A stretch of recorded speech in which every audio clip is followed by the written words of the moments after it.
سلام میکنم به تمام دوستان شگفتی ها. با شما هستیم با یه ویدیو جذاب و فوق‌العاده دیگه. با من تا انتهای ویدیو همراه باشید. اقیانوس ها یکی از قلمروهای شگفت انگیز روی سیاره هستند که گستره عظیمی از اعماق اونها هنوز برای ما ناشناخته است. قراره با تعدادی از عجیب ترین حیوانات اعماق اقیانوس آشنا بشید. 1. ماهی دندان نیش. 200 متر تمام فاصله شما با یک دنیای بیگانه است، درست روی همین سیاره‌ای که ساکن آن هستیم. اگر همین فاصله را تا اعماق اقیانوس پایین بیایید، وارد منطقه گرگومیش اعماق دریا می‌شوید، جایی که پرتوهای خورشید به تدریج محو می‌شوند و حیوانات درگیر بازی مرگبار قایم موشک با شکارچیان کمین کرده در سایه‌ها می‌شوند. از عمق 1000 متری به بعد به منطقه نیمه شب می رسید. تاریکی وسیع نقطه گذاری شده با جرقه های نور ساطع شده از اشکال حیات که اینجا برای غذا شکار می کنند و در جستجوی جفت هستند. دنیایی با دندانهایی وحشتناک مانند دندانهای ماهی نیش دندان. اما اجازه ندهید نیش دندان شما را بترساند. بزرگی آن به اندازه یک گیرفروت است. 2.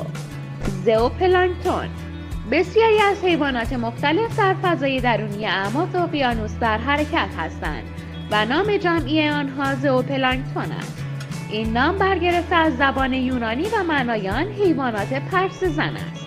برخی از آنها تمام زندگی خود را پرسه زنی می کنند، مانند میگو دانه‌ای که در لاک نارنجی رنگ خود جمع شده است و پروانه دریایی، حلزونی که به جای خزیدن شنا می کند.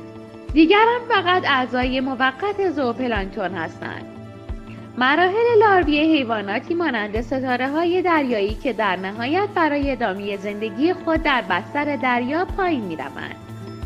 گذراندن زمان به عنوان پرسه زدن به این معناست که آنها با جریان‌های اقیانوسی به مکان‌های جدید می روند. البته اگر در مسیر توسط زئوپلانکتون‌های دیگر خورده نشوند.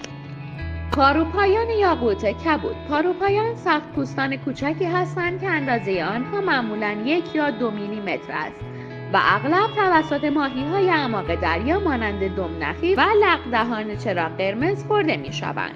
بیشتر پاروپایان جربک‌های میکروسکوپی را می‌خورند که در نزدیکی سطح اقیانوس رشد می‌کنند و مدفوع اجساد مرده آنها به حمل کربن به اعماق زیرین دریا کمک می‌کند.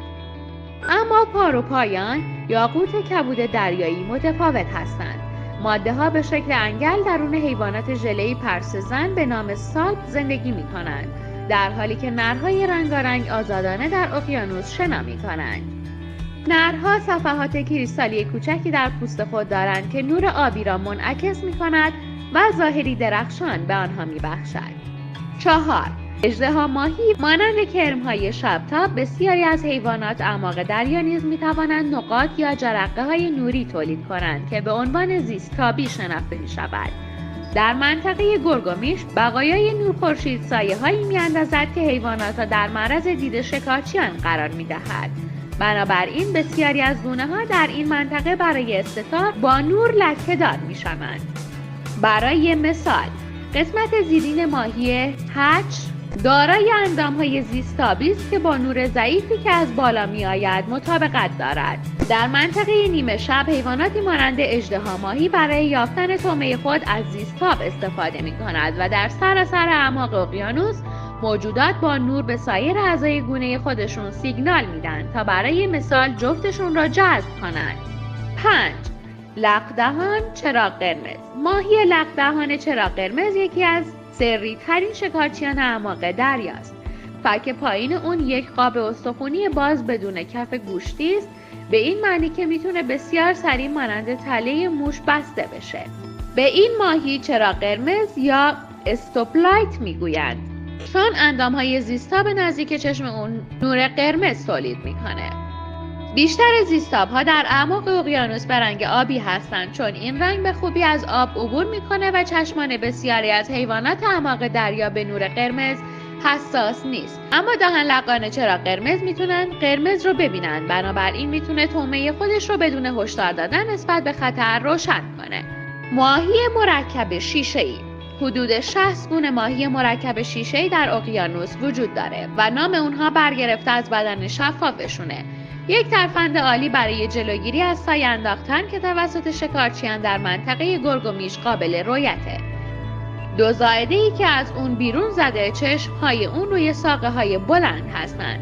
چشم‌ها نسبت به بقیه بدن شیشه‌ای تر هستند، بنابراین هر چشم نیز دارای یک اندام زیست تابه تا سایش رو بپوشونه. اما وقتی این بچه ماهی بزرگ میشه، اون ساقه‌ها ناپدید میشن و اون به سمت پایین حرکت میکنه تا به عنوان بزرگسال در منطقه نیمه شب زندگی کنه.